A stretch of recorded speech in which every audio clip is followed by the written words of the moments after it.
হযরত ওমর ফারুক রাদিয়াল্লাহু তাআলা আনহুর কাছে একটা গোলাম কিছু দুধ হাদিয়া নিয়ে এসেছে, বলে আমিরুল মুমিনিন এটা আপনার জন্য হাদিয়া নিয়ে এসেছি। হযরত ওমর দুধটা খেয়ে ফেললেন। হঠাৎ মনে পড়লো গোলাম দুধটা কোথায় পাইলো? তার তো কোনো ছাগল নাই, সে তো গোলাম, অসহায় দরিদ্র, সে দুধ কোথায় পাইলো? জিজ্ঞেস করলো দুধ কোথায় পাইছো? এবার গোলাম বলে, ইয়া আমিরুল মুমিনিন, আপনার রাষ্ট্রীয় কোষাগারে যে উট ছিল, ছাগল ছিল, ওইটা থেকে যে দুধ দহন করেছে, ওই যাকাতের রাষ্ট্রীয় কোষাগারের ওই দুধটা আমার বরাতেও কিছু করেছে। ভাবলাম যে আমিরুল মুমিনিন ওমরকে সঙ্গে নিয়ে একটু খাই, আমি কিছু খাই, আমিরুল মুমিনিনকে একটু কিছু হাদিয়া দেই, সেই হিসেবেই আপনার কাছে কিছু হাদিয়া নিয়ে এসেছি। এই কথা শোনা মাত্র ওমর গলার ভিতরে আঙ্গুল ঢুকাই দিলেন, বেশি করে পানি পান করলেন। ড্রেসিং করে যেরকম ডাক্তাররা যেরকম কেউ বিষ পান করলে গলার ভিতরে পানি ঢুকাই দিয়ে যেইভাবে ড্রেসিং করে, ওমর গলার ভিতরে আঙ্গুল ঢুকাই দিয়া পানি বেশি বেশি পান করে নিজের পেটের ভিতরে যত কিছু দুধ ছিল, যা ছিল, বমি করে সেগুলো ফেলার চেষ্টা করলেন, বমি করে ফালাই দিলেন। জিজ্ঞেস করলো গোলাম, জিজ্ঞেস করলো, ও আমিরুল মুমিনিন, কেন এরকম করছেন? দুধটা তো আমি আপনাকে হাদিয়া হিসেবে দিয়েছি, কোনো সমস্যা নাই। ফতুয়াও দেয়, ওমরের সামনে ফতুয়া দেয়, কোনো সমস্যা নাই। লাকা লাকা হাদিয়াতুন লি সাদাকাতুন ওয়ালাকা হাদিয়াতুন, আমার জন্য যদিও এটি সদকা, বাইতুল মালের সম্পদ, রাষ্ট্রীয় মাল, কিন্তু আপনার জন্য তো আমি আমার পক্ষ থেকে হাদিয়া দিচ্ছি, কোনো সমস্যা নাই। ফতুয়া দেয়। ওমর জবাব দেয়, ও ভাই, যদিও তুমি হাদিয়া দিয়েছো, হাদিয়া দিলে সেইটা খাওয়া কোনো দূষণীয় বিষয় নয়, কিন্তু যেহেতু এটা রাষ্ট্রীয় মাল ছিল, সরকারি তহবিলের মাল ছিল, সরকারি তহবিলের মাল তো আমার দায়িত্বেই থাকে, চাইলে আমি দহন করে খাইতে পারতাম, কিন্তু যেহেতু সরকারি তহবিলের ওই দুধ যেহেতু তোমার হয়ে তোমার দিক দিয়ে ঘুরে আমার কাছে এসেছে, ময়দানে মাহশরে যদি আল্লাহর সামনে হাজিরা দেই, আল্লাহ যদি আমার দিকে তাকায় বলে, ওমর তোমার পেটের ভিতরে সরকারি দুধ কি জন্য দেখা যায়? আল্লাহু আকবার। কি পরিমাণ তাকওয়া ছিল তার ভিতরে, খোদাভীতি ছিল তার ভিতরে, যে একটা হাদিয়া দূষণীয় কিছু নয়, কিন্তু সরকারি মাল ঘুরিয়ে ঘুরিয়ে তার পেটে এসেছে, এতটুকুনের জন্য গলার ভিতরে আঙ্গুল ঢুকায় দিয়ে ড্রেসিং করে সব কিছু বের করেছে। আর আমাদের নেতাগুলো কি এই আঙ্গুল ফুলে কলা গাছ হয়ে যায়, দেশের সম্পদ রাতারাতি বিদেশ পাঠিয়ে দেয়, বিদেশে বাড়ি গাড়ি করে, কি আছে না নাই? ওই চোর বাটপার দিয়ে আমরা আবার ভোট দিই, ঠিক না? ঠিক। আজ থেকে পণ করি, শিক্ষা নেই ওমরের জীবন থেকে, যে কোন চোর, কোন বাটপার, কোন ইসলাম বিদ্বেষী, কোন সন্ত্রাসী, কোন ডাকাত, কোন বদমাশকে আমরা ভোট দেব না। পারবো তো ইনশাআল্লাহ? কি পরিমাণ তাকওয়া ছিল হযরত ওমর ফারুক রাদিয়াল্লাহু তাআলা আনহু। একবার রাত্রিবেলায়, শীতকালে কনকনে শীতের মধ্যে রাতের বেলায় ওমর ফারুক রাদিয়াল্লাহু তাআলা আনহু এলাকার মধ্যে চক্কর লাগাচ্ছেন, দেখি কে খানা খেয়ে আছে আর কে না খেয়ে রয়েছে। এলাকার লোকজনের হালত জানার জন্য ওমর ফারুক রাদিয়াল্লাহু তাআলা আনহু এলাকায় চক্কর দেওয়ার জন্য বের হলেন।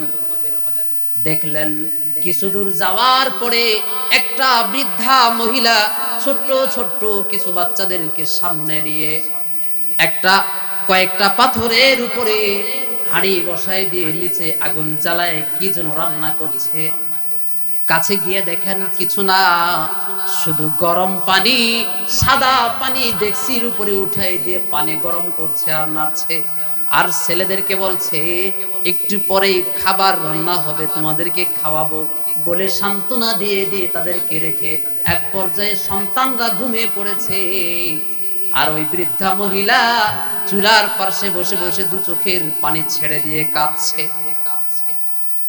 ওমর বিষয়টি দেখে দৌড় দিয়ে বাইতুল মালে চলে গেলেন, রাষ্ট্রীয় কোষাগারে চলে গেলেন। গিয়ে স্ত্রীকে বললেন, খাদেমকে বললেন যে দুজনে মিলে আটা দাও, চাল দাও, তরি তরকারি আরো যা কিছু আছে, গম জব আরো যা আছে, খেজুর দাও, সব কিছু দিয়ে একটা বস্তা বন্দি করো। বস্তা বন্দি করা হলো। এবার খাদেমকে বলে, ও খাদেম, বস্তাটা আমার কাঁধে উঠায় দাও। খাদেম জবাব দেয়, ও আমিরুল মুমিনিন, বস্তা উঠানোর জন্য আমি খাদেম কি জন্য আছি? আমি তো আছি বস্তা বহন করে কোথায় নিয়ে যেতে হবে নির্দেশ দিবেন, আমি নিয়ে যাব। এবার ওমর জবাব দেয়, ও খাদেম, বস্তা যে তোমার পিঠে আমি দেব, এইটা হচ্ছে আমার বালা, আমার মুসিবত, ওইটা আমার কাঁধে দাও, মুসিবতটা আমি ফেলাই দিয়েছি, কারণ কিয়ামতের দিন আমার মুসিবত তুমি বহন করবে না। খাদেম জোরাজুরি করছেন, বারবার জোরাজুরি করছেন। ওমর শেষ পর্যন্ত রাগান্বিত হয়ে কুরআনের আয়াত বলে তাকে সতর্ক করলেন, ওয়ালা তাজিরু ওয়াজিরাতু বিজরা উখরা, কিয়ামতের দিন কেউ কারো বোঝা বহন করবে না, যার বোঝা তারই নিয়ে আল্লাহর আদালতে হাজির হইতে হবে। বলো খাদেম, বলো কিয়ামতের ময়দানে তুমি কি আমার জিন্দেগির বোঝা বহন করতে রাজি আছো? যদি রাজি থাকো আজকের এই বোঝাও তোমার কাঁধে আমি ওমর উঠায় দেব। ওমর কি পরিমাণ তাকওয়াওয়ালা ছিলেন, বোঝাটা নিজের কাঁধে নিলেন, দৌড় দিয়ে বুড়ির কাছে গিয়ে নিজের হাতে রান্না করে বুড়িমাকে খাওয়াইলেন, বাচ্চাদেরকে ঘুম থেকে উঠায়ে খাওয়াই দিলেন। এরপরে বললেন, আগামীকাল সকালে ওমরের দরবারে যাবেন, ওইখানে আমি থাকবো। পরের দিন বুড়ি ওইখানে গিয়ে দেখে ওই ব্যক্তিরা সে ওমর। সুবহানাল্লাহ। আরেকদিন শাম সফর থেকে ফেরার পথে দলবল নিয়ে তিনি ফিরে আসছেন। ফেরার পথে প্রতিমধ্যে আরেকটা বুড়ির দরজার কাছে গিয়ে তিনি ডাক দেন, এইটা কি অমুক বিধবা বুড়ির বাড়ি কিনা? বাড়ির ভিতর থেকে জবাব আসে, হ্যাঁ এইটাই ওই বিধবা বুড়ির বাড়ি যারে আপনি তালাশ করছেন। বলে, বুড়িমা কেমন আছো? বলে, কেমন থাকি, কেমনে আর থাকি, দিন ভালো যায় না, ঘরে খাবার নাই। ওমর বলে, এই রাস্তা দিয়েই তো কিছুদিন আগে খলিফাতুল মুসলিমিন ওমর শামের দিকে রওনা দিয়েছিল, আপনি কি তারে দেখেন নাই? বলে, হ্যাঁ দেখেছি। তাহলে কেন ওমরকে আপনার অবস্থাটা বলেন নাই? বলে, আমি কি বলবো, এইটারই আমার দায়িত্ব। খলিফাতুল মুসলিমিন তিনি এই সব জনগণের দায়িত্ব নিজের কাঁধের উপরে বহন করে নিয়ে খলিফাতুল মুসলিমিন হয়েছেন, তার কি কোনো দায়িত্ব নাই? তিনি কি এসে আমার খবর নিতে পারেন নাই যে আমি না খেয়ে রয়েছি? আল্লাহু আকবার। হযরত ওমর ফারুক রাদিয়াল্লাহু তাআলা আনহু বুড়িমাকে জিজ্ঞেস করেন, ও বুড়িমা, এই পথ দিয়েই খলিফাতুল মুসলিমিন ওমর শামের পথে রওনা দিয়েছিলেন, তুমি কি তারে দেখো নাই? বলে, হ্যাঁ দেখেছি। বলে, কেন জিজ্ঞেস করো নাই? বলে, আমি কি জিজ্ঞেস করব? খলিফাতুল মুসলিমিনের কি দায়িত্ব নাই যে আমার ঘরে এসে খবর নেবে? এইবার খলিফাতুল মুসলিম, এবার বুড়িমা বলে যে আমি না খেয়ে থাকলে আমি খলিফাতুল মুসলিমিনকে বলবো না, আল্লাহর সামনে আল্লাহর আদালতে আমি বিচার দিব, খলিফাতুল মুসলিমিন আমার খবর নেই নাই। এই কথা শোনার পরে ওমর এক একটা দৌড় দিয়ে বাইতুল মালের দিকে শহরের ভিতরে প্রবেশ করেছেন। বাইতুল মাল থেকে বস্তা একটা বোঝাই করে নিয়ে নিজের কাঁধে বহন করে নিয়ে বুড়ির বাড়িতে এসে নিজের হাতে রুটি বানিয়ে দিয়ে বুড়ির মুখে উঠাই দিয়ে খাওয়ায় আর বলে, ও বুড়িমা, আপনি ক্ষমা করবেন, খলিফাতুল মুসলিমিন হয়তো ব্যস্ত ছিল, খবর নিতে পারে নাই, আপনি তারে ক্ষমা করে দেন। বুড়ি আবার বলে যে ওমরকে কেডাই খলিফা বানাইছে, যদি ওমরকে খলিফা না বানায় তোমার মতো যুবককে যদি খলিফা বানাইতো কেউ, তাহলে জনগণের হক বেশি আদায় হইতো। সুবহানাল্লাহ। ওমর জিজ্ঞেস করে, ও মা, আপনার ঘরে এতক্ষণ থাকলাম, রুটি বানাইলাম, আপনারে খাওয়াইলাম, আপনি একটিবারও আমার নাম জিজ্ঞেস করলেন না। বলেন না তো, জিজ্ঞেস করে নাই, তোমার নাম কি? বলে, আমি সেই ওমর, আপনি যারে সার্টিফিকেট দিলেন খেলাফতের উপযুক্ত বলে সার্টিফিকেট দিলেন, আমি সেই ওমর, খলিফাতুল মুসলিমিন। বুড়িমা, আপনার কাছে একটা আবেদন হাত জোর করে বলি, দোহাই লাগি বলি, আপনি যে কিছুক্ষণ আগে বলেছেন যে ওমর আপনার খোঁজ খবর না নিলে আল্লাহর কাছে যে আপনি বিচার দিবেন, আপনার হাত জোর করে বলি, যদি ভুল হয়ে থাকে আপনি মা হয়ে খলিফাতুল মুসলিমিন ওমরকে নিজের বাড়িতে ডেকে নিয়ে এসে শাসন করবেন, তবুও আল্লাহর আদালতে বিচার দিবেন না। যেই মহান পরওয়ারদিগারে আলম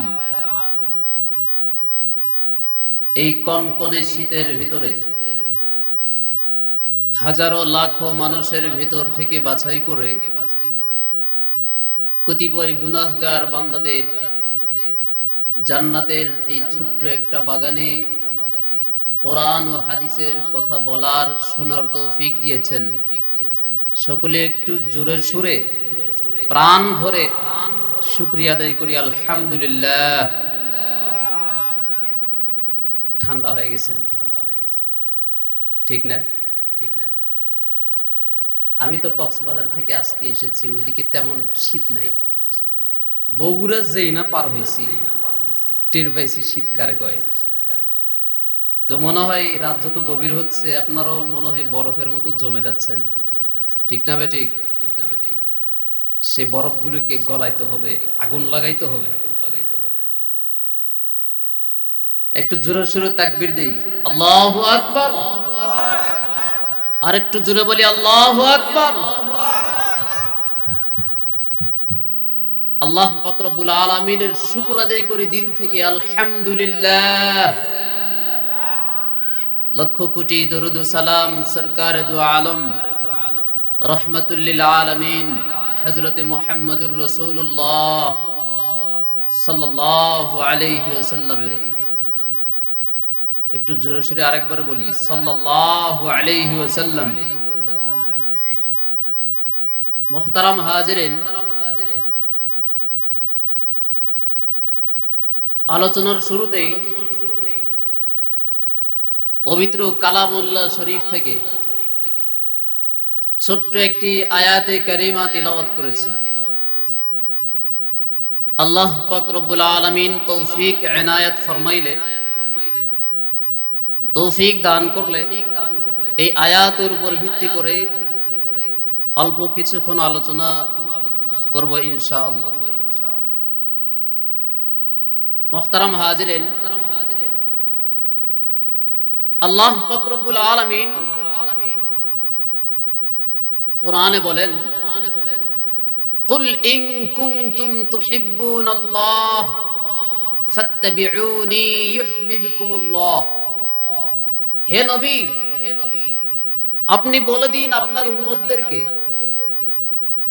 যে হে আমার উম্মতেরা, ইন কুনতুম তুহিব্বুনাল্লাহ, তোমরা যদি আল্লাহকে ভালোবাসো, যদি নিজে দাবি করো যে তুমি আল্লাহ প্রেমিক, আল্লাহকে ভালোবাসো, ফাত্তাবিউনি ইউহিব্বুকুমুল্লাহ, তাহলে আমি নবীর অনুসরণ করে দেখাও যে আল্লাহ আমি তোমাকে ভালোবাসি, তবে আল্লাহ ভালোবাসবে তোমাকেও। সুবহানাল্লাহ কই না। দুনিয়াতে আল্লাহ পাক রব্বুল আলামিন ভালোবাসা নামক একটা বস্তু দিয়েছেন।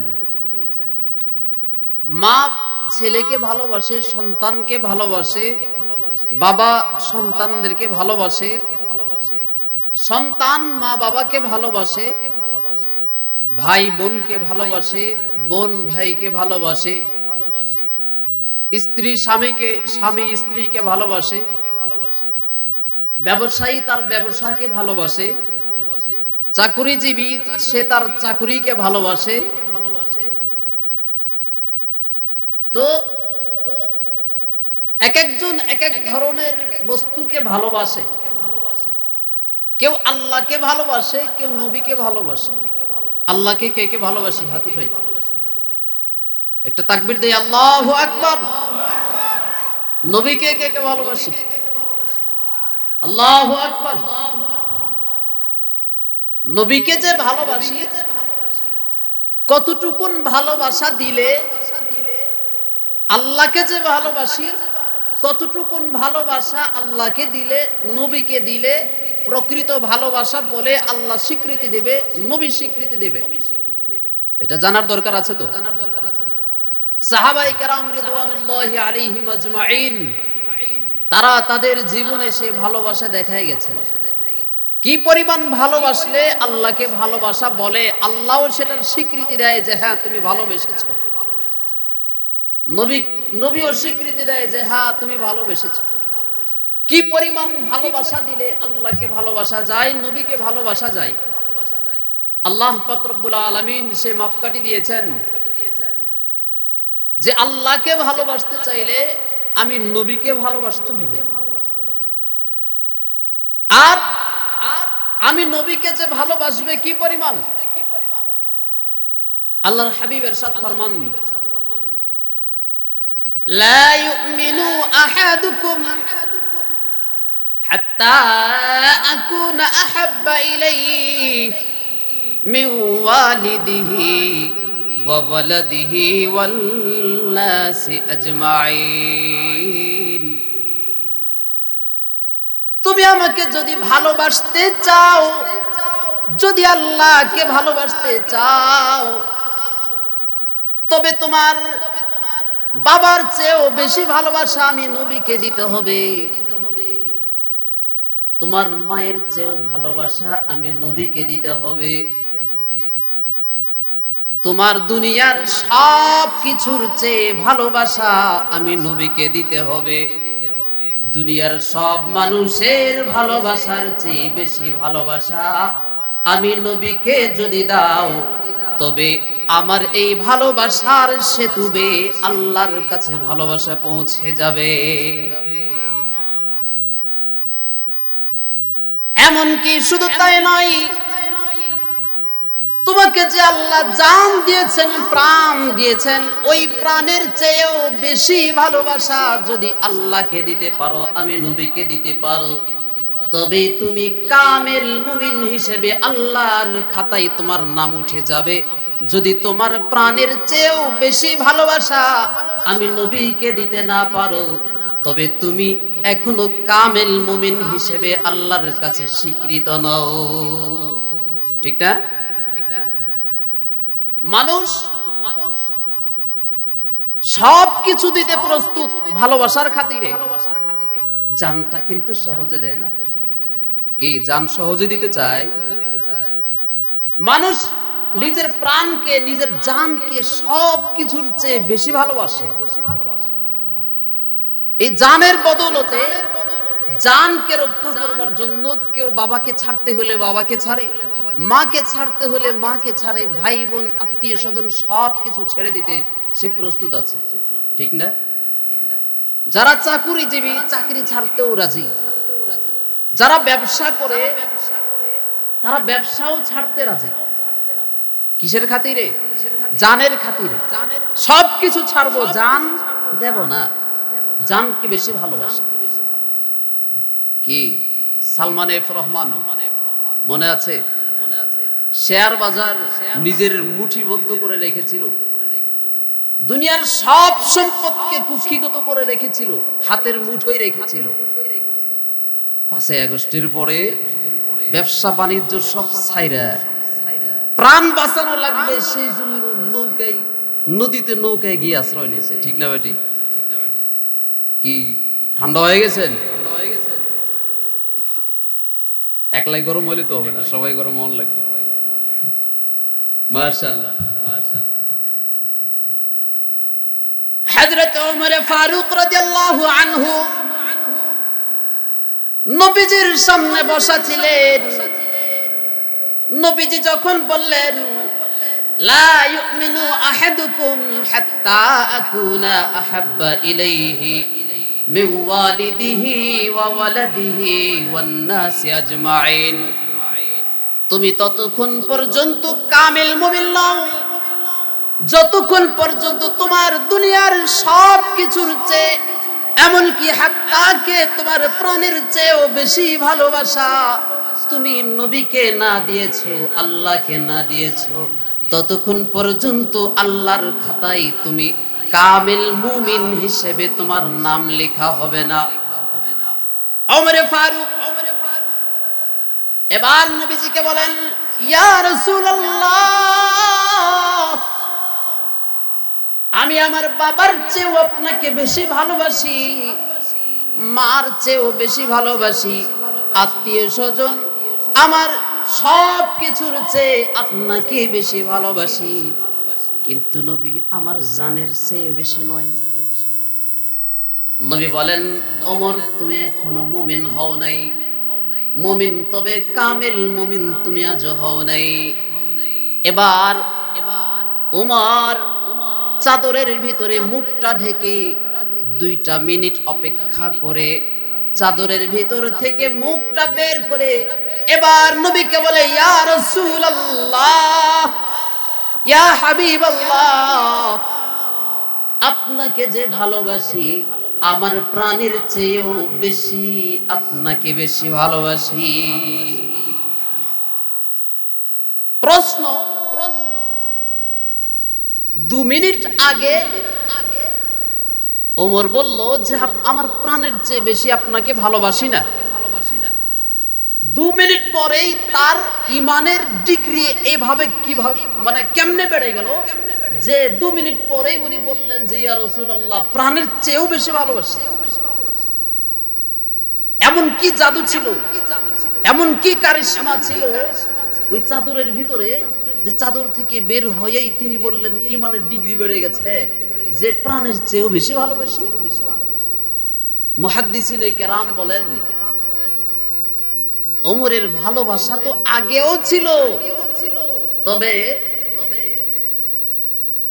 ওমর যে 2 মিনিট আগে বলেছিল যে ইয়া রাসূলুল্লাহ, আমার প্রাণের চেয়ে বেশি ভালোবাসি না, 2 মিনিট পরে ডিগ্রি বেড়ে গেল যে আমার প্রাণের চেয়েও বেশি ভালোবাসি। মূলত ওইটা অভিনয় ছিল। কি ছিল? আল্লাহু আকবার বলি না? কারণ ওমর যে শুধু বলবে ইয়া রাসূলুল্লাহ, আমি শুধু আপনাকে ভালোবাসি, আমি ভালোবাসি, কেন? আমি রসুলকে যে ভালোবাসি, রসুলের মুখ থেকে একটু স্বীকৃতি নিতে চাই, যেন রসুল বলে ওমর তুমি আমারে ভালোবাসো। সুবহানাল্লাহ। 2 মিনিট পরে যখন ওমর বলল ইয়া রাসূলুল্লাহ, প্রাণের চেয়েও বেশি ভালোবাসি, নবীজি বললেন, হ্যাঁ আন এইবার ঠিক মুসলমান হইছো তুমি, এইবার ঠিক কামেল মুমিন হইছো, তুমি পাক্কা মুমিন, পাক্কা ঈমানদার, আমার খালেস বন্ধু, আমার খালেস প্রেমিক। সুবহানাল্লাহ। নবীজির মুখ থেকে স্বীকৃতি নিতে চাইলেন যে শুধু আমি কেন বলবো, নবীও স্বীকৃতি দেখ যে ওমর আমাকে বেশি ভালোবাসে তার প্রাণের চেয়েও। নবীজির মুখের স্বীকৃতির মাধ্যমে আল্লাহর কাছে ওটা লিপিবদ্ধ হয়ে গেল।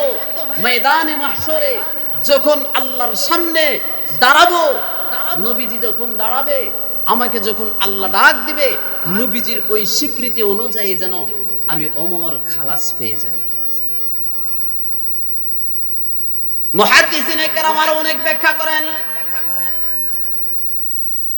যে ওমর 2 মিনিট পরে যে ডিগ্রি বেড়ে গেছে তা নয়, মূলত আল্লাহ ওমরের মাধ্যমে একটা প্রেম খেলা খেললেন উম্মতদেরকে শিখাইবার জন্য, যে একজন কামেল মুমিন হইতে গেলে কি পরিমাণ নবীকে ভালোবাসতে হয়। একটা প্রেম চিত্র, প্রেমের চিত্রায়ন করলেন, ওমরকে দিয়ে দেখাইলেন যে প্রাণের চেয়েও বেশি ভালোবাসলে নবীকে ভালোবাসা হয়, আর নবীকে বেশি ভালোবাসলে কামেল মুমিন হওয়া যায়। একটা প্রেম চিত্র আঁকলেন ওমরকে দিয়ে, যে কি পরিমাণ ভালোবাসা যায়, কি পরিমাণ ভালোবাসতে হয়। আর ওমরকে দিয়েই এই প্রেম চিত্রটা আল্লাহ আঁকাইতে পারেন, কারণ ওমর তো সাধারণ কোনো মুমিন নয়। ওমর রাদিয়াল্লাহু আনহু, খলিফাতুল মুসলিমিন হযরত ওমর রাদিয়াল্লাহু আনহু, তিনি সাধারণ কোনো মুমিন নয়। হযরতে রাসূল করিম সাল্লাল্লাহু আলাইহি ওয়াসাল্লাম ওমরের আজীব আজীব শান বর্ণনা করেছেন। কি পরিমাণ আজীব শানওয়ালা ওমর ছিল যে আল্লাহ তাকে দিয়ে এই প্রেম খেলার নাটক সাজাইলেন, উম্মতকে শিখায় দিলেন। সরকারে দু আলমের সাথ ফরমান, জানো রে আমার ওমরের শান, লাউ কানা বাদি নবিয়ুন লাকানা উমর, যদি আমার পরে নবী কেউ হতো, আমার পরে তো কোনো নবী নাই, কিয়ামত পর্যন্ত আর কোনো নবী আসবে না।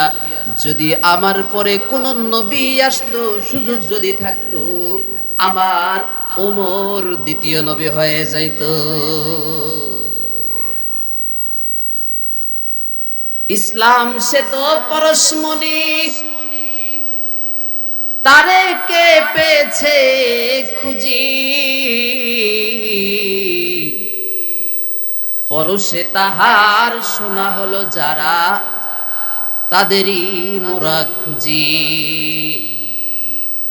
বলেছেন হযরত রাসূল শেষ পয়গম্বর, আমার পরে যদি নবী হতো কেউ, হতোই ঠিক সেই ওমর। আল্লাহু আকবার। ওমরের আজীব শান, যে আমার পরে যদি কেউ নবী হইতো, নবী বলেন তো ওমরই ছিল ওই মানের একজন সাহাবী, যে আমার পরে নবী হওয়ার যোগ্যতা যদি কারো থাকতো, ওমরই নবী হইতো। এই কারণে হযরত সিদ্দিকা আয়েশা রাদিয়াল্লাহু তাআলা আনহা একবার নবীজিকে জিজ্ঞেস করেন, ইয়া রাসূলুল্লাহ, ইয়া হাবিবাল্লাহ, আকাশের দিকে তাকাইলে অসংখ্য তারকা দেখা যায়, তারকা তো কখনো কেউ গুণে শেষ করতে পারে নাই, তারকারাজি গোনা সম্ভব নয়। আপনার উম্মতের মধ্যে কি এমন কেউ আছে যার নেকিগুলো ফেরেশতারা গুণে শেষ করতে পারে না? এমন কি কেউ আছেনি? আল্লাহ রাসূল জবাব দেন, হ্যাঁ আয়েশা, আমার উম্মতের মধ্যে একজন আছে যার নেকি ফেরেশতারা গুণে শেষ করতে পারে না, ক্লান্ত হয়ে যায়, হয়রান হয়ে যায়। হযরতে আয়েশা সিদ্দিকা রাদিয়াল্লাহু তাআলা আনহা ভাবলেন, বুঝি আমার বাবা আবু বকরের কথাই মনে হয় বলবে, কারণ আবু বকর এমন কোন মানুষ নয়, আবু বকর হলেন উম্মতে মুহাম্মাদীর সবচেয়ে মর্যাদাবান ব্যক্তি, হলেন আবু বকর সিদ্দিক রাদিয়াল্লাহু আনহু। বুঝলেন, মনে করলেন, ভাবলেন যে হয়তো আমার বাবা আবু বকরের কথাই নবী বলবেন। কিন্তু পয়গম্বর জবাব দিলেন, সেই ব্যক্তিটা হলো হযরতে আয়েশা সিদ্দিকা। প্রশ্ন করলেন, ইয়া রাসূলুল্লাহ, শুনতে মন চাই ওই ব্যক্তিটা কে? নবীজি জবাব দিলেন, ওই ব্যক্তিটা হচ্ছে আমার সাহাবী হযরতে ওমর। সুবহানাল্লাহ। ওমর, তার মাধ্যমেই তাকেই তিনি কি বলে নবুয়ত পাওয়ার উপযুক্ত ছিলেন, তার শান এত উঁচু ছিল, আল্লাহ তার শানকে এত উঁচু করে দিয়েছেন যে আল্লাহর হাবিব সাল্লাল্লাহু আলাইহি ওয়াসাল্লাম বলেন যে আকাশের তারকা তো যদি কোনোদিন ফেরেশতার যদি কেউ চায় হয়তো গুনাহ সম্ভব হইতেও পারে, কিন্তু আমার ওমরের নেকি ফেরেশতারাও গুনতে পারে না, গুনাহ ফেরেশতারাও গুনতে ক্লান্ত হয়ে যায়। আজীব শানওয়ালা ওমর ছিল। ওই ওমর বলে যে ইয়া রাসূলুল্লাহ, আপনার চেয়ে আমার জানের চেয়ে বেশি আপনাকে ভালোবাসি না। এই কারণে হযরতে আয়েশা সিদ্দিকা রাদিয়াল্লাহু তাআলা আনহা তার হুজরার মধ্যে হযরতে ওমর ফারুক রাদিয়াল্লাহু তাআলা আনহুর জন্য নিজের জায়গাটা ছেড়ে দিয়েছেন। নবীজির রওজায়, নবীজির পায়ের নিচে, নবীজির পাশে শিওরে শুয়ে আছেন দুইজন সাহাবী, হযরতে আবু বকর সিদ্দিক রাদিয়াল্লাহু তাআলা আনহু, আরেকজন শুয়ে আছেন হযরতে ওমর ফারুক রাদিয়াল্লাহু আনহু। হযরতে রাসূল পাক সাল্লাল্লাহু আলাইহি ওয়াসাল্লাম দুনিয়া থেকে যাবার পূর্বে ওসিয়ত করে গিয়েছিলেন, একটা জায়গা দেখায় দিয়েছিলেন। হযরতে আয়েশা সিদ্দিকার ঘরের মধ্যেই, হুজরার মধ্যেই নবীজির কবর হবে বলে গিয়েছিলেন, এবং তার এক পার্শ্বে কোনায় নবীজি ওসিয়ত করে গিয়েছিলেন, ওই জায়গাটা দেখায় দিয়েছিলেন যে ওখানে শেষ জামানায় কিয়ামতের আগ মুহূর্তে ঈসা পয়গম্বর আসবেন, উনি যখন ইন্তেকাল করবেন তার কবরটা যেন ওই জায়গায় হয়, ওসিয়ত করে গিয়েছেন। আর হযরতে আয়েশার ঘরে মোট 4 জন থাকার জায়গা রয়েছে, 4 জন ব্যক্তির কবর হওয়ার মতন জায়গা আয়েশা রাদিয়াল্লাহু আনহার ঘরের ভিতরে রয়েছে। একটা তো নবীজি থাকবেন, দ্বিতীয় হচ্ছে ওসিয়ত করে গেছেন নবীজি যে ঈসা আলাইহিস সালাম যখন শেষ জামানায় আসবে কিয়ামতের আগ মুহূর্তে, তখন ঈসা আলাইহিস সালামের কবরটা যেন ওই জায়গায় দেওয়া হয়। 2 জন ব্যক্তি গেল। 3 নম্বরের ব্যক্তি হযরত আবু বকর সিদ্দিক রাদিয়াল্লাহু আনহু মৃত্যুর আগ মুহূর্তে হযরতে আয়েশা সিদ্দিকা রাদিয়াল্লাহু তাআলা আনহাকে বলে পাঠাইলেন, গিয়ে বলো আয়েশা, নবীজির শিওরে, নবীজির কবরের পাশে তোমার হুজরার ভিতরে আমি আবু বকরের কি একটু জায়গা হবে নি? হযরত আয়েশা ভাবলেন, কেন হবে না? আমার স্বামী পয়গম্বর মুহাম্মদুর রাসূলুল্লাহ সাল্লাল্লাহু আলাইহি ওয়াসাল্লাম আমার হুজরার মধ্যে শুয়ে থাকবেন, তার পাশে আমার বাবা আবু বকর, আর তার পাশে আমি আয়েশা থাকব। নবীজির এক পাশে আমার বাবা, আরেক পাশে আমি আয়েশা থাকব, কেন হবে না?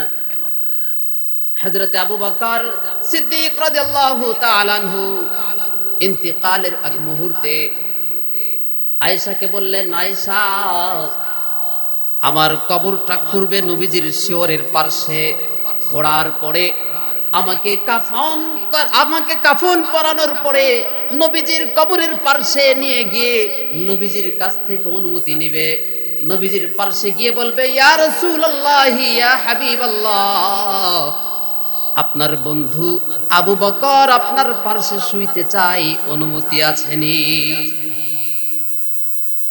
হযরত আবু বকরের ইন্তেকালের পরে, গোসল দেওয়ার পরে, কাফন পরায়ে সেজে গুজে হযরত আলী কাররামাল্লাহু ওয়াজহা আবু বকরকে নিয়ে নবীজির কবরের পাশে গিয়ে নবীজিকে জিজ্ঞেস করে, ইয়া রাসূলুল্লাহ, ইয়া হাবিবাল্লাহ, আপনার বন্ধু আবু বকরকে সেজে গুজে, সাজায়ে গুজায়ে, কাফন পরায়ে, গোসল দিয়ে আপনার কাছে নিয়ে এসেছি, অনুমতি থাকলে আপনার বন্ধুকে আপনার পাশে শোয়াবো, নতুবা শোয়াবো না।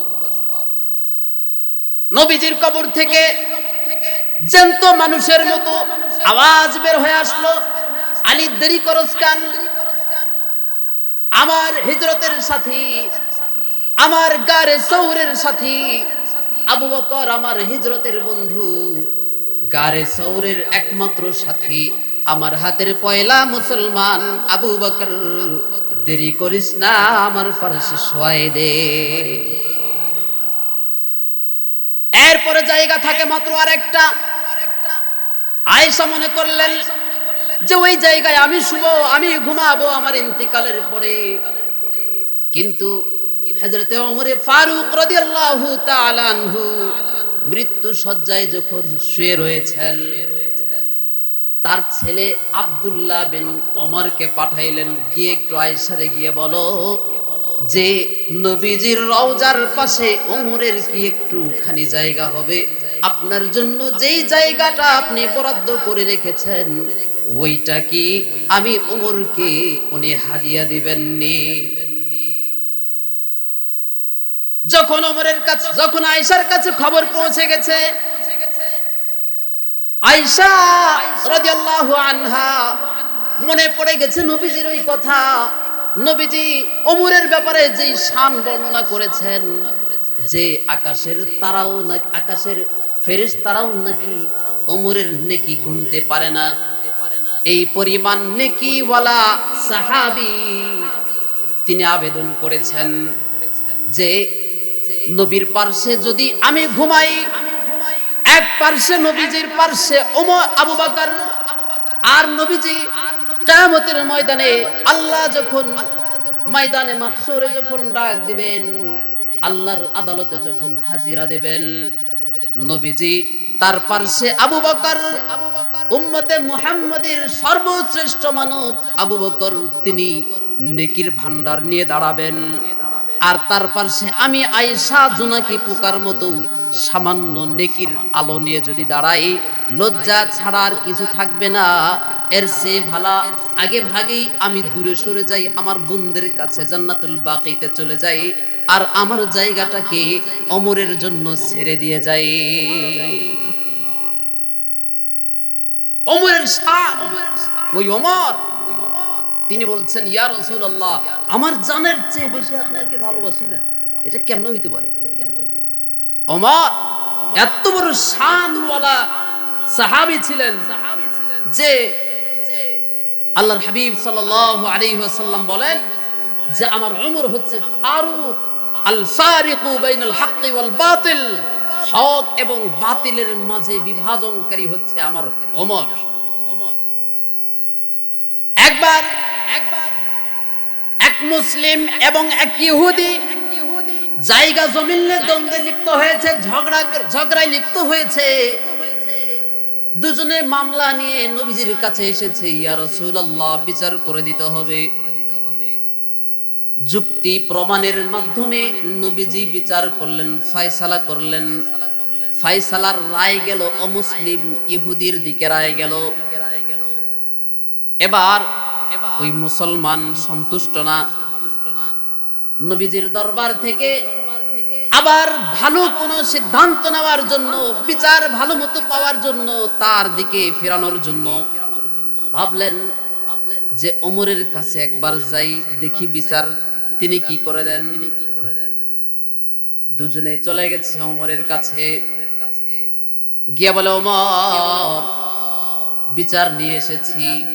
প্রথমে গিয়েছিলাম সরকারে দু আলম মুহাম্মদুর রাসূলুল্লাহ সাল্লাল্লাহু আলাইহি ওয়াসাল্লামের কাছে। তিনি, আমি মুসলমান হয়েও আমার পক্ষে রায় না দিয়ে এক ইহুদির পক্ষে রায় দিয়েছে, আমি তাতে সন্তুষ্ট না। বলে, তুমি সন্তুষ্ট না? না, তুমি নবীজির কাছে গিয়েছিলে? বলে, হ্যাঁ। তো ঠিক আছে, দাঁড়াও, নাই বিচার করছি, সুষ্ঠু বিচার আমি করে দেব। ঘরের ভিতরে গেলেন, লাঙ্গা তলোয়ার নিয়ে, ধারালো তলোয়ার নিয়ে। এবার মুসলমান যে, তার কল্লাটা এক কোপে দ্বিখণ্ডিত করে দিলেন, শরীর থেকে মাথাটাকে আলাদা করে দিলেন। বললেন, নবীর রায়ে যদি সন্তুষ্ট না হও, তার জন্য নেই বিচার, তলোয়ার ছাড়ার কিছু নয়। আল ফারিকু বাইনাল হাক্কি ওয়াল বাতিল, হক এবং বাতিলের মাঝে বিভাজনকারী হচ্ছে আমার ওমর। সুবহানাল্লাহ। ওমর ফারুক এত বড় একজন শানওয়ালা সাহাবী, তিনি বলেন যে, ইয়া রাসূলুল্লাহ, আপনাকে আমার জানের চেয়েও বেশি ভালোবাসি না। তার মানে আগের থেকেই ভালোবাসা ছিল, শুধুমাত্র নবীজির মুখে একটু স্বীকৃতি নেওয়ার জন্য, যে শুধুমাত্র আশেকই বলবে কেন যে ভালোবাসি ভালোবাসি, মাসুকের মুখ থেকেও যেন এটা প্রমাণিত হয়ে যায় যে তিনিও যেন বলেন যে ওমর তুমি ভালোবাসো। সুবহানাল্লাহ। আল্লাহর হাবিব বলেন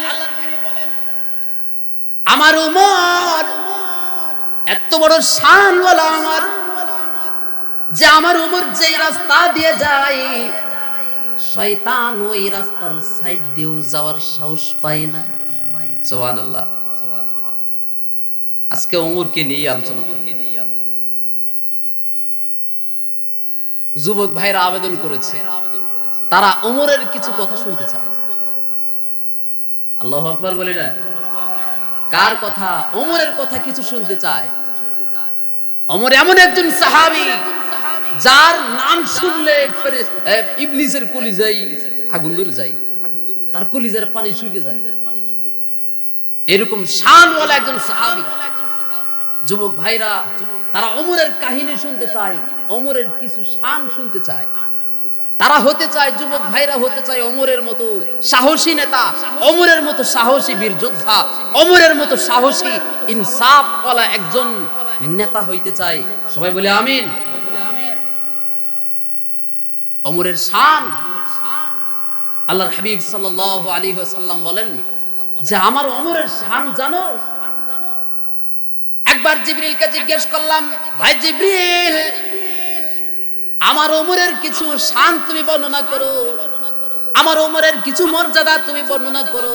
আমার ওমর গেলে যদি আল্লাহ আমাকে নূহ নবীরও হায়াত দেন, ৯৫০ বছর যদি হায়াত দেন, তবে আমি জিবরিল আপনার ওমরের গুণগান গাইতে শেষ করতে পারবো না। আল্লাহর হাবিব বলেন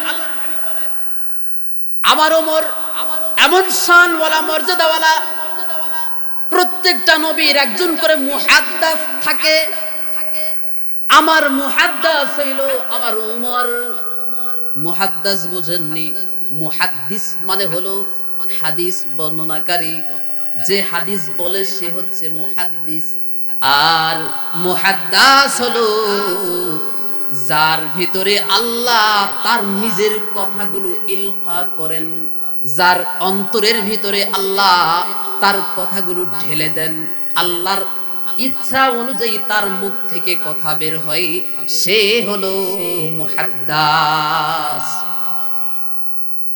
আল্লাহর পয়গম্বর বলেন প্রত্যেকটা নবীর একজন করে মুহাদ্দাস ছিল। আমার মুহাদ্দাস, আমার উম্মতের মধ্যে আমার মুহাদ্দাস হলো আমার ওমর ফারুক রাদিয়াল্লাহু আনহু। আল্লাহ তার কলিজার ভিতরে এমন কানেকশন দিয়েছে, নেটওয়ার্ক দিয়েছে, ৭ আসমানের উপর আরশের উপর থেকে আল্লাহ যেই সিদ্ধান্তগুলো নিতে চান ওই সিদ্ধান্তগুলো আল্লাহ আগে ওমরের কলিজায় ঢেলে দেন। এজন্য দেখা যায় যে আল্লাহ ওমরের রায়ের উপর হযরত ওমর ফারুক রাদিয়াল্লাহু আনহুর ইচ্ছা অনুযায়ী কোরআনের অসংখ্য আয়াত নাযিল করেছে। সুবহানাল্লাহ কই না? ওমরের ইচ্ছা অনুযায়ী হযরত ওমর রাদিয়াল্লাহু আনহু কোন একটা কথা বলেছেন, কোন একটা রায় দিয়েছেন, পরামর্শ দিয়েছেন, ওইটার উপরে কোরআনের অসংখ্য আয়াত নাযিল হয়েছে। মুহাদ্দিসিনে কেরাম বলেন, কেউ বলেন 22টি আয়াত নাযিল হয়েছে, কেউ বলেন 10টি আয়াত নাযিল হয়েছে। যেই হোক না কেন ওনার রায়ের উপরে অসংখ্য আয়াত নাযিল হয়েছে।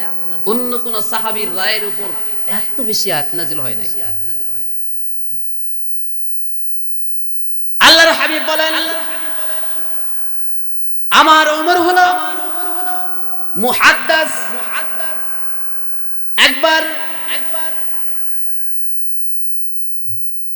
রাসূল পাক সাল্লাল্লাহু আলাইহি ওয়াসাল্লাম মুনাফিক সরদার, মুনাফিকের নেতা আব্দুল্লাহ বিন উবাই বিন সালুল, আব্দুল্লাহ বিন উবাই বিন সালুল মুনাফিক সরদার ইন্তিকালের আগে নবীজির কাছে আবেদন করেছেন, ইয়া রাসূলুল্লাহ ইয়া হাবিবাল্লাহ, আমি ইন্তেকালের পরে আমার কাফনের কাপড় হিসেবে আপনার একটা জামা আমি হাদিয়া চাই।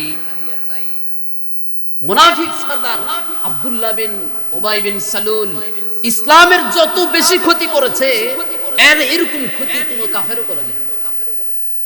সে মুসলমান নাম ধরে মুসলমানের ভিতরে সে বসবাস করত, কিন্তু ভিতরে ভিতরে ইসলামের ক্ষতি করে যাইত। নবীজি দিতে রাজি হলেন। আল্লাহ পাক রব্বুল আলামিন নবীজির কাছে একটা তালিকা পাঠিয়েছিলেন যে আপনার এই দলের মধ্যে কে কে মুনাফিক আছে। মুনাফিকদের একটা তালিকা নবীজির কাছে আল্লাহ পাঠিয়েছিলেন। এর ভিতরে এক নম্বরে ছিল আব্দুল্লাহ বিন উবাই বিন সালুল, তার নাম ছিল। নবীজি বললেন না, দিতে পারবো না। বলে ইয়া রাসূলুল্লাহ, যদি হাদিয়া হিসেবে না দেন তবে আমার দাবি হিসেবে আপনাকে দিতে হবে। কারণ আপনার চাচা হামজা যখন ইন্তেকাল করেছিল, বদরের যুদ্ধে যখন ইন্তেকাল করেছিল, উহুদের যুদ্ধে যখন ইন্তেকাল করেছিল, আপনার চাচা হামজা, আপনার চাচার শরীর ছিল লম্বা, কারোর শরীরের কাপড় তার গায়ে হয় না। আমি আব্দুল্লাহর কাপড়, আমি আব্দুল্লাহর জামা দিয়ে আপনার চাচার কাপড়ের কাপড় দিয়েছিলেন। ওই কাপড়ের বদলা হিসেবেও হলেও আমাকে আপনার শরীরের একটা জামা দিয়ে কাফন দিতে হবে। যদিও মুনাফিক, কিন্তু ভয় ছিল যে আল্লাহর কাছে গিয়ে সে কি জবাব দেবে। এত ক্ষতি করেছে, এত নষ্টামি ভণ্ডামি করেছে, দুষ্টামি করেছে, আল্লাহর কাছে গিয়ে কি জবাব দিবে, ভয় ছিল। সেজন্য নবীজির একটা জামা সে চেয়েছিল যে ইয়া রাসূলুল্লাহ, আপনার একটা জামা আমার কাফনের কাপড় হিসেবে আমাকে দেবেন, এটা আপনার উপর আমার দাবি। নবীজি চাচার ওই ঋণ পরিশোধ করার জন্য হলেও তার শরীরের একটা জামা, নবীজির পরিহিত জামা ওই মুনাফিককে দিয়েছে। এরপরে জানাজার সময় যখন হয়েছে, কাফন পড়ানো হয়েছে, কফিনকে নিয়ে যখন জানাজার স্থানে নিয়ে যাওয়া হচ্ছে, নবীজি তার জানাজা পড়ার জন্য রওনা দিয়েছেন। হযরত ওমর প্রতিমধ্যে বাধা হয়ে দাঁড়িয়েছেন, আর হয়ে দাঁড়িয়েছেন, বাধা দিলেন, ইয়া রাসূলুল্লাহ যাবেন না।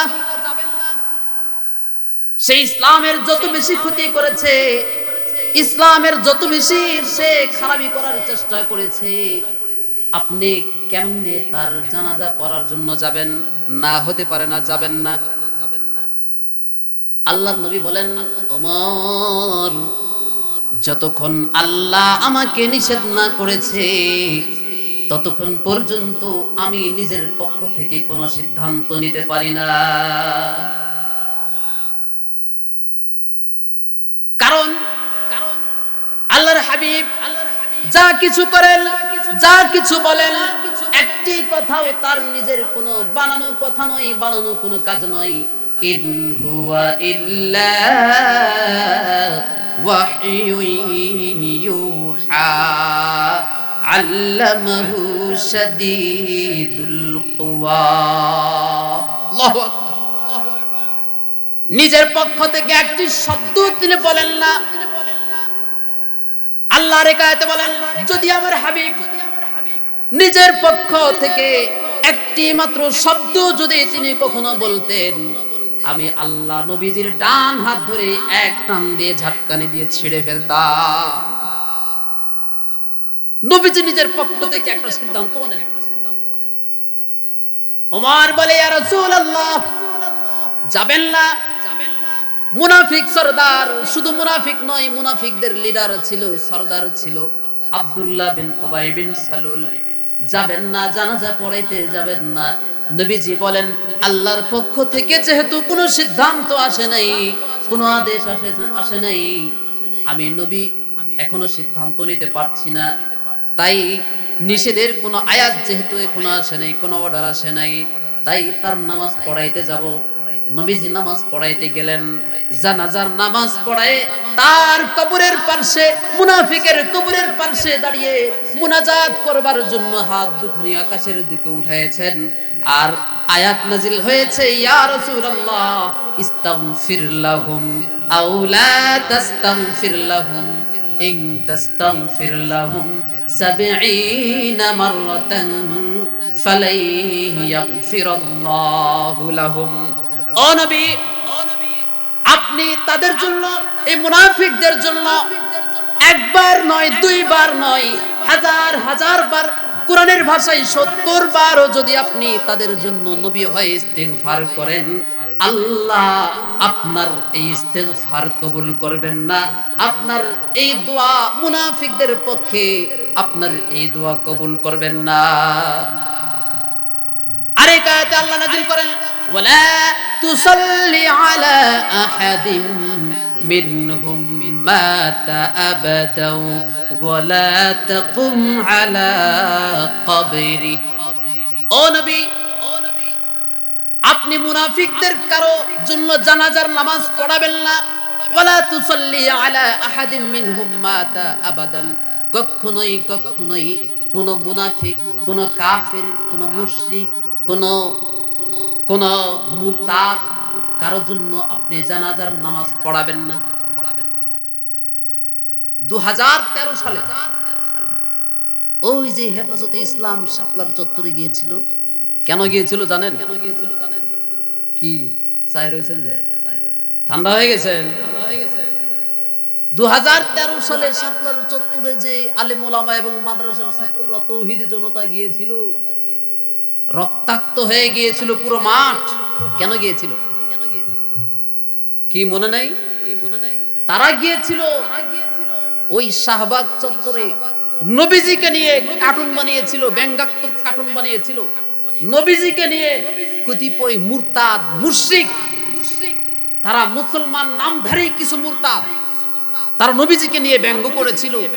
সরকারের ছত্র ছায়ায়, সরকারের তত্ত্বাবধানে একটা মঞ্চ কায়েম করেছিল, শাহবাগের মঞ্চ কায়েম করেছিল। যত ধরনের নষ্টামি দুষ্টামি ছিল ওই জায়গায় করেছিল। নবীজিকে অকথ্য ভাষায় গালিগালাজ করেছিল। আল্লাহ প্রেমিক, নবী প্রেমিক মুমিন মুসলমান থেমে যায় নাই। তখন সিংহের মতো গর্জে উঠে শাপলার চত্বরে গিয়েছিল ওই ব্লগার রাজীব, যে নবীজিকে নিয়ে কটূক্তি করেছিল। তাকে তার পরের দিন কোন তৌহিদি জনতা তাকে হত্যা করে দিয়েছে, দুনিয়া থেকে শেষ করে দিয়েছে। সরকারের পক্ষ থেকে পরের দিন ঘোষণা আসলো যে কি প্রত্যেকটা মসজিদে মসজিদে এলান হোক যে রাজীবের জন্য যেন দোয়া করা হয়, তার মাগফিরাতের জন্য যেন দোয়া করা হয়। নাউজুবিল্লাহ বলি না? আল্লাহর দুশমন, নবীর দুশমন, কোন নবীর দুশমনের জন্য আল্লাহ নিষেধ করেছেন, কোন নবীর দুশমনের জন্য জানাজার নামাজও নাই, তাদের জন্য মাগফিরাতের কোনো দোয়াও নাই। ঠিক না ভাই? ঠিক। আল্লাহ শিখাই দিয়েছেন ওমরকে দিয়ে যে নবীকে কি পরিমাণ ভালোবাসবে, কি পরিমাণ ভালোবাসলে নবীকে ভালোবাসা হবে, কি পরিমাণ ভালোবাসলে, কি পরিমাণ ভালোবাসা দেখাইলে নবীকে ভালোবাসা বলা যায়। ওমরকে দিয়ে দেখাইছেন যে ওমর বলছে যে প্রথমে বলেছিল আমার জানের চেয়ে বেশি ভালোবাসি না। আল্লাহর হাবিব বলেন তবে তুমি এখনো মুমিন হও নাই। এরপরে 2 মিনিট পরে ওমর চাদরের ভিতর থেকে মুখটা বের করে বলে, ইয়া রাসূলুল্লাহ, আমার এই প্রাণের চেয়েও বেশি আপনাকে ভালোবাসি। শিখায় দিয়ে গেছেন তৌহিদি মুসলমান কিয়ামত পর্যন্ত নবী প্রেমিক যারা, আল্লাহ প্রেমিক যারা, তাদের সামনে যখন এই ধরনের কোন পরিস্থিতি কায়েম হবে যে সে নবীকে, কেউ নবীকে গালি দিচ্ছে, ইসলামকে নিয়ে কোনো ব্যঙ্গ করছে, আল্লাহকে নিয়ে কোন ধরনের কটূক্তি কি বলে মন্তব্য ব্যক্ত করছে, তো তৌহিদ জনতা তাদের ভূমিকা কি হবে, নবী প্রেমিকদের ভূমিকা কি হবে, ওমর ওই জায়গায় শিখাই দিয়ে গেছে। সুবহানাল্লাহ। ওমরের শান। আল্লাহর হাবিব সাল্লাল্লাহু আলাইহি ওয়াসাল্লাম বলেন ওমর ছিল আমার মুহাদ্দাস। আল্লাহর পক্ষ থেকে তার উপরে, তার দিলের ভিতরে ইলকা হয়তো আল্লাহর ইচ্ছাগুলো তার কলিজার ভিতরে আসতো, আর সেই অনুযায়ী তিনি কথা বলতেন। পরক্ষণেই কিছুক্ষণ পরেই দেখা যেত যে তার কথা অনুযায়ী আল্লাহ আয়াত নাযিল করেছেন। একবার ওমর ফারুক রাদিয়াল্লাহু আনহু নবীজির সাথে এই ফাতহে মক্কার দিন, মক্কা বিজয়ের দিন, নবীজিকে সঙ্গে নিয়ে, সাহাবীদেরকে সঙ্গে নিয়ে নবীজি বাইতুল্লাহ তাওয়াফ করছিলেন। তাওয়াফ করার মুহূর্তে ওমরে ফারুক রাদিয়াল্লাহু আনহু বলেন, ইয়া রাসূলুল্লাহ, ইয়া হাবিবাল্লাহ, এই যে একটা পাথর দেখা যায়, এইটাই কি আমাদের জাতির পিতা ইব্রাহিম খলিলুল্লাহ আলাইহিস সালামের ওই সেই পাথর নি যেটার উপরে দাঁড়ায়ে বাইতুল্লাহ শরীফ নির্মাণ করেছেন? লিফটের মতো করে এই পাথরটি কাজ করেছিল। এই পাথরটি নাকি সেই পাথর? হযরত ইব্রাহিম খলিল আলাইহিস সালাম যখন বাইতুল্লাহ নির্মাণ করেন, তখন ওই পাথরের উপর ওই যে মাকামে ইব্রাহিম নামক যে পাথরটি আছে, ওই পাথরের উপরে দাঁড়ায় তিনি বাইতুল্লাহ নির্মাণ করেছেন। লিফটের মতো পাথরটি যতটুকু প্রয়োজন ততটুকুই উপরের দিকে উঠে উঠে ইব্রাহিম খলিলকে সাহায্য করেছেন। ওমর বলেন, ইয়া রাসূলুল্লাহ, এইটাই কি সেই পাথর? বলে হ্যাঁ। বলে, ইয়া রাসূলুল্লাহ, তাহলে আমার মন চাই এই পাথরের গোড়ায় দাঁড়ায় বাইতুল্লাহর দিকে হয়ে একটু নামাজ পড়ি। যদি অনুমতি থাকে এইটাকে আমার নামাজের জায়গা বানাতে চাই। একটু পরেই আল্লাহ আয়াত নাজিল করলেন, ওয়াত্তাখিযু মিন মাকামি ইব্রাহিম খলিলা। আল্লাহু আকবার। ওমর ছিল মুহাদ্দিস। ওমরের কথা অনুযায়ী আয়াত নাজিল হয়। এই ওমর প্রেম শিখায় গেছেন কেমনে নবীকে ভালোবাসতে হয়। ওমরের শান, মসজিদে নববীর মিম্বারে দাঁড়িয়ে খুতবা দেন। তার দূরদর্শিতা কত ছিল, তিনি কতদূর পর্যন্ত তার দূরদর্শিতা তার ছিল। মসজিদে নববীর মিম্বরে খুতবা দিচ্ছিলেন, শত শত মাইল দূরে হযরতে সারিয়া রাদিয়াল্লাহু তাআলা আনহু যুদ্ধের ময়দানে জিহাদ করছেন। ওইখান থেকেই ওমর মসজিদে নববীর মিম্বরে খুতবারত অবস্থায় সারিয়ার যুদ্ধের লাইভ চিত্র তিনি ওই মসজিদে নববীর মিম্বর থেকে দেখতে পাচ্ছিলেন। এক পর্যায়ে খুতবার মধ্যখানে চিৎকার দিয়ে ডাক দিলেন, ইয়া সারিয়া আল জাবাল, ও সারিয়া, পিছনে তাকায় দেখো, পাহাড়ের উপরে তাকায় দেখো। শত শত মাইল দূর থেকে ওমর চিৎকার দিয়ে সারিয়াকে সতর্ক করছেন। সেনাপতি সারিয়া, হযরতে সারিয়া রাদিয়াল্লাহু তাআলা আনহু ডাক দিলেন, ও সারিয়া, পিছন দিকে তাকাও, পাহাড়ের উপরে শত্রু বাহিনী লুকায়ে রয়েছে, তাদের দিকে মুখ ঘুরায় ফেলো। হযরতে সারিয়া যুদ্ধের ময়দানে জয়লাভ করে মদিনায় ফিরলেন। মদিনায় ফেরার পরে সাহাবায়ে কেরাম জিজ্ঞেস করলেন, ও ভাই সারিয়া, জুমার দিন যে ওমর ফারুক তোমাকে যে একটা ডাক দিয়েছিল, তুমি কি ওইখান থেকে শুনতে পেয়েছিল নি? হযরতে সারিয়া বলে, ও ভাই, আল্লাহর কসম করে বলি, হযরতে ওমর যে আমাকে ওই দিন যে ডাকটা দিয়েছিলেন, ওই ডাকটা যদি ওমর আমাকে না দিতেন তাহলে পরাজয় ছাড়া কপালে কিছু ছিল না। সুবহানাল্লাহ। শত শত মাইল দূরে ওমরের দূরদর্শিতা কিরকম ছিল যে শত শত মাইল দূরেও সারিয়াকে সতর্ক করেছেন, ও সারিয়া, পাহাড়ের পিছনের দিকে তাকাও, শত্রু বাহিনী তোমাদের মুখোমুখি হয়েছে। হযরতে সারিয়া রাদিয়াল্লাহু তাআলা আনহু বলেন যে ওই দিন যদি ওমরের ডাক শুনতে না পাইতাম তাহলে ওইখানে আমাদের কবর রচনা হয়ে যেত। কিরকম দূরদর্শিতা ছিল, কিরকম নবীর প্রেম ছিল, কিরকম ভালোবাসা ছিল, যে খাবারের দস্তরখানে ছেলে আব্দুল্লাহ বিন ওমর রাদিয়াল্লাহু তাআলা আনহু বাবাকে জিজ্ঞেস করছে, বাবা, আমাদের ভাগ্যটা বড়ই ভালো যে আমরা দুজনেই একই দলের নবীর দলে হইছি। আপনিও নবীর দলের মুসলমান, আমিও নবীর দলের মুসলমান। যদি ব্যাপারটা এরকম হইতো যে আপনি মুসলমান নবীর দলের, আমি মুশরিক, এমত অবস্থায় কোন যুদ্ধের ময়দানে মুখোমুখি হলাম, বাবা ছেলে মুখোমুখি হলাম, তো ঘটনাক্রমে আপনার সামনে আমি পড়ে গেলাম বা আপনি আমার সামনে পড়ে গেলেন, কেমনে আপনার গলায় আমি তরবারি লাগাইতাম, বিব্রত হয়ে যাইতাম। ওমর বলে, ও ছেলে, প্রেম খেলাটা খেলতে দিলা না। যদি বিষয়টা এমন না হয়, যদি উল্টা হইতো যে আমি তুমি কাফের আমি মুসলমান, তো মুখোমুখি হইলাম, আমি যদি তোমাকে দেখতাম যে আমার সামনে তুমি পড়েছো, তবে এক সেকেন্ডও দেরি করতাম না, তোমার তরবারি নিয়ে ওমরের কোমরের ধারালো লাঙ্গা তলোয়ার বের করে খোলা আসমানের নিচে তোমার গর্দানটা তোমার দেহ থেকে আলাদা করে নবীর কাছে নিয়ে যাইতাম, বলতাম, ইয়া রাসূলুল্লাহ, ছেলের চাইতেও বেশি আপনারে ভালোবাসি।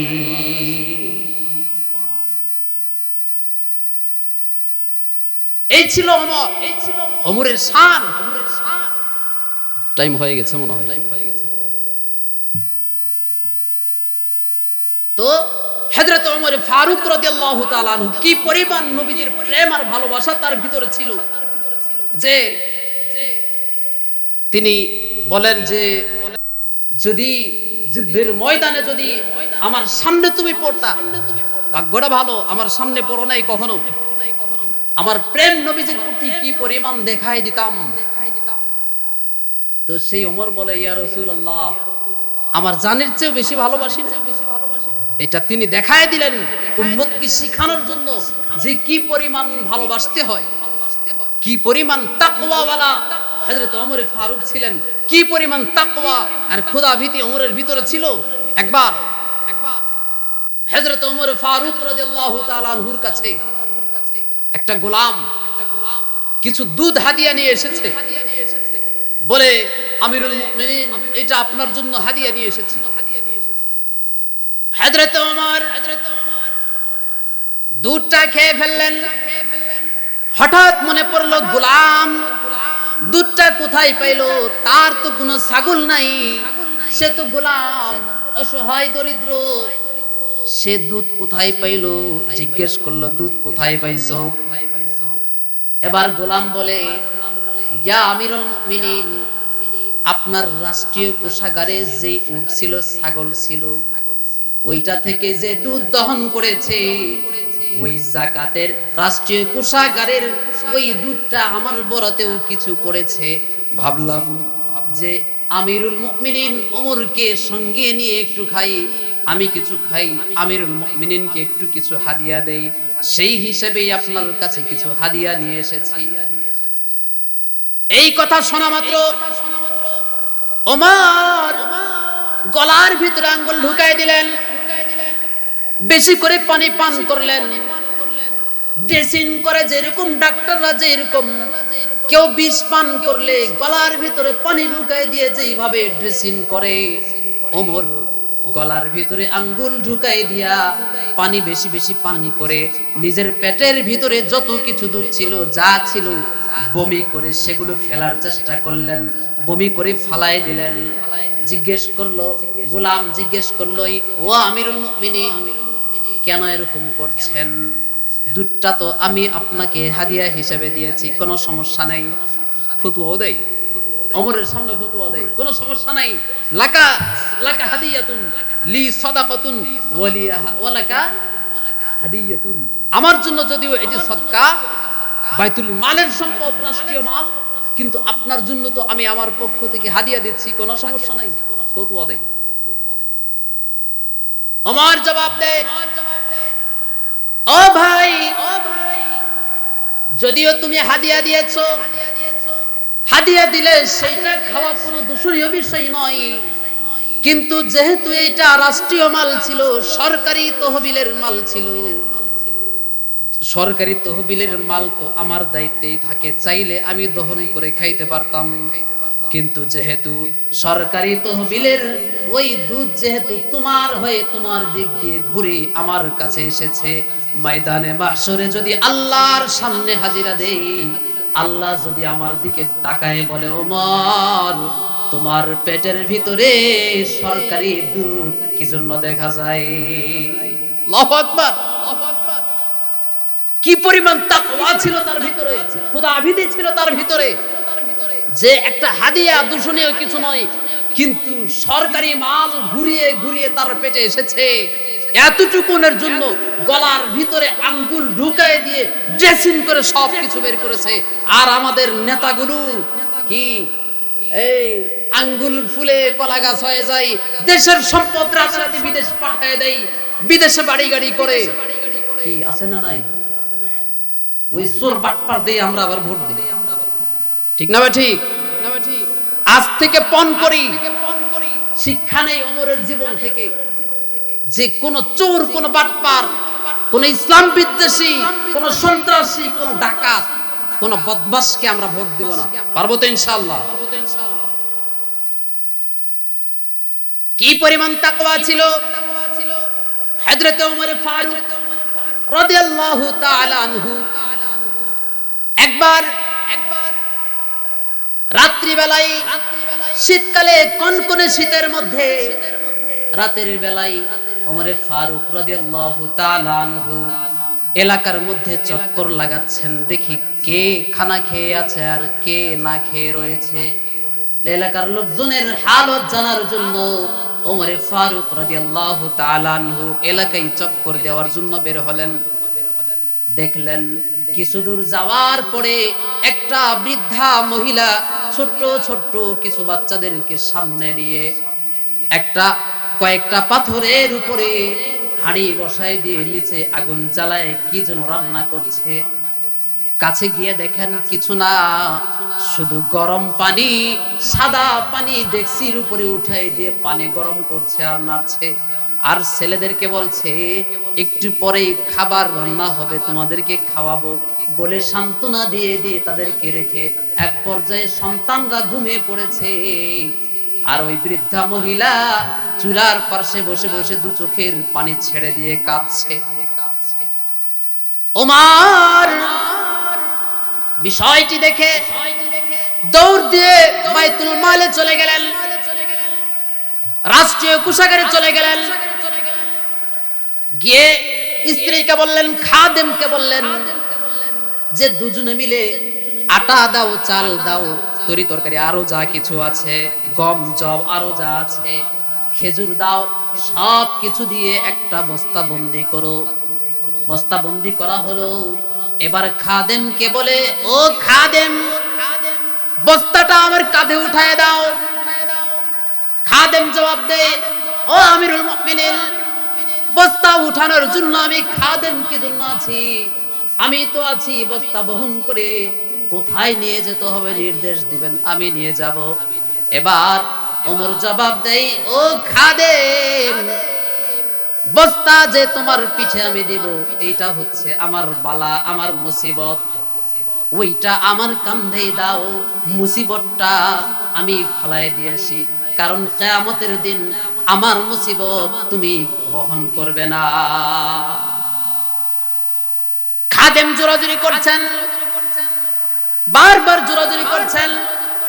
ওমর শেষ পর্যন্ত রাগান্বিত হয়ে কুরআনের আয়াত বলে তাকে সতর্ক করলেন, ওয়ালা তাজিরু ওয়াজিরাতু বিজরা উখরা, কিয়ামতের দিন কেউ কারো বোঝা বহন করবে না, যার বোঝা তারই নিয়ে আল্লাহর আদালতে হাজির হইতে হবে।